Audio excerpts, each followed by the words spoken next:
Yeah, birds in the trap, they gon' stink. Mara, serving the act out of big beat bottle. Don't tell me shut up, you are not my boss.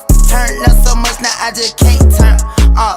Don't call me back since you can't answer when I call you. Daddy was a rolling stone, I get it from my father. Chain so heavy that I can't fuck all of. She know I was a devil cause I wear a lot of product. Can you guys tell I had a long day? It's 4:02. I've been at the bank since 8 in the I've been at the bank since 8 in the morning. Oh my god. Cause some stupid Nigerian guy hacked into my bank account and tried to sell himself $200. And you know what? I'm not even mad that he tried to sell himself $200. I'm mad that he didn't try to sell himself more. Like, what is this? Why just $200? I have way more than that in there. Bro, like, is he trying to show me some type of mercy or something? Like, bro, you could take way more. So yeah, my whole bank account compromised, locked. And that's not even the worst part. The worst part is that since my funds were frozen, they would not let me withdraw anything. Like, I tried to withdraw my money, they just wouldn't let me. And the girl that was helping me, this freaking middle-aged Indian lady, first of all, she had the fakest energy. She was way too happy. It's 8 in the morning. She was just too energetic. That shit was just all fake. I knew that shit. She was faking that shit. There's no way you're this happy working at a bank. She was giving me all types of problems, dude. Like, I literally had to make a scene for them to give me my money. It felt like I was robbing that shit, bro. And you know what? I know I wasn't in the wrong because the security guard, he didn't even step in. So, he knew. I knew he had my side. Because if I was in the wrong, he probably would have stepped in and told me to leave. Like, he would have told me to leave. But no, he did not step up. He let me do my thing and get my money. And I feel bad for the teller because I was giving her a problem too. You know, she seemed pretty young. It seemed like this was like her first, not her first day, but it's like she looked fresh on site. She looked fresh on the job. Like, she looked new to the job. And I felt bad. I low-key felt bad. But bro, it's my money. Like, what am I gonna do, bro? I need my money. Spent way too much time at the bank. Honestly, it could have been resolved so much faster if they just gave me my money when I asked them. So fuck those Nigerian hackers. And you know what? Fuck Filipinos too. You stupid Mexican, Asian. Fuck Nigerian hackers and fuck Filipinos. But at the end of the day, everything's solved. I opened a new bank account, put all my funds in there. It's all set. And you know what? It's also back in bicep day. Literally one of the best days. I know I say that a lot about legs, but back in buys, it's tied with legs. I'll be honest. Back in buys is tied with legs because the pump you get on these days is just nothing compares. So I'm gonna forget all of that happened. You know what? I forgive those Nigerian hackers. But the Filipinos. So today we're just gonna forget about all of that. We're gonna get this nasty ass back and bicep pump. But first I gotta make that pre-workout meal. You already know the deal. 100 grams of carbs straight to my back and buys. Yes, sir. Bro, I'm telling you, the best pre-workout meal. Freaking Fruity Pebbles with whey drip, PB2 Fit with sugar-free syrup, and 3 rice cakes. Easy 100 grams of carbs, and it's so good, bro. I'm so hyped. Oh my god, I'm already forgetting about that bank shit. Like, bro, that shit's in the past. I don't care anymore. Yeah, you already know. Fuck Filipinos. Yeah, I'm so glad the temperature dropped down. Cause last week was too much, bro. Dude, last week, I started sweating already. Like, I'd already be sweating. Just walking in here. Now, this like, bro.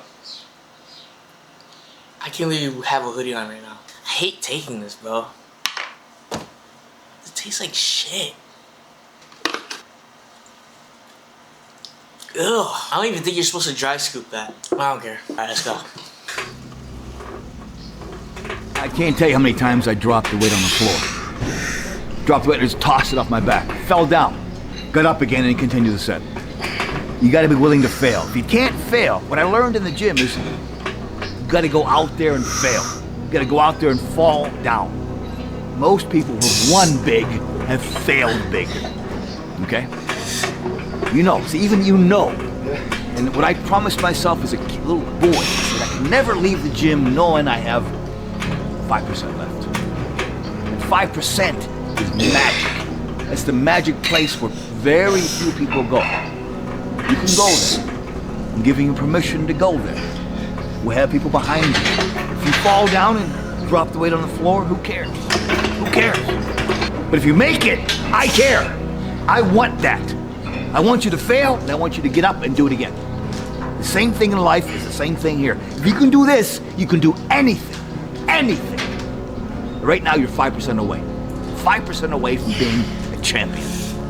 Made a promise to this young Tom Platz. I said, if you're going to do this bodybuilding thing, if it's this important to you, you cannot be a failure. You cannot leave the gym ever a failure. You have to give it everything you got. When you think you're done, there's 5 more reps. Even when you do 5 reps, there's probably 5 more reps yet. And I told myself, I have to give it this much. I just can't be, because I can't accept the fact. I cannot live with the fact that Tom Platz is a loser. That disturbs me so much. And I hate that statement so much. I will do anything close to death to be a winner. Okay? So when I squat 50 reps back in the old days for 405, I probably had 30 in me. Probably had 25 in me, but somehow, by some act of God, a miracle, I got 50 reps, okay? But it was a belief system. I cannot live with myself. I cannot look in the mirror. I can't walk down the street going, I'm a failure. Oh, I would rather die. I'm serious. I would rather die than be a failure. Life should not exist, at least for me, being a failure. Go out there and fail. Go out there and fail miserably. Drop the weight on the ground, toss the weight, but achieve failure. Achieve failure. If you can do that, you can also win. If you can fail, you can also win. And all winners have failed. That's the goal here today, that last 5%. Now, the only place to go from failure is to win. You have to achieve failure. You have to take it that far. Nobody wants to go that far. It's too scary. But you know something? I got news for you. That's where winning is. It always has been. Nothing's changed since the 70s. Nothing. Except people train not as hard. When you know too much, it's only a child. A child will do anything. A child will skateboard off of crazy heights and do crazy stuff and do flips, you know? When you get older, you go, oh God, I could get hurt. So you start limiting yourself how far you want to go. But you know, you have to go through this time where you don't go to failure. Or you get out of shape, so to speak. The only way to get in shape is to get out of shape. The only way to go to failure is not go to failure. You know the difference. It's always success follows risk. Success follows risk. Right now, we're like looking for success up here, and the risk is like teasing. If the risk is ever too high, and the success is down here, forget about it. Mm-hmm. But the risk follows. The risk follows the opportunity. More opportunity, more risk. If you don't take that last 5%, it's a knock on somebody else's door, I guarantee you. There's only a certain window of opportunity for success. This is your opportunity of a lifetime. Take the 5%. Go the 5% distance. It's going to be scary as all head. It will drive you to the ground. You'll fail a few times. You'll fall on your face. Get up. Keep getting up. Keep getting up. If you don't, you have to be happy for the rest of your life. If you don't take the last 5%, you have to be happy the rest of your life knowing you went to somebody else's door and knocked on their door, and you could have been that guy. When you start doubting yourself, that's very dangerous. Because now what you're basically saying is that if my plan doesn't work, I have a fallback plan, I have a plan B.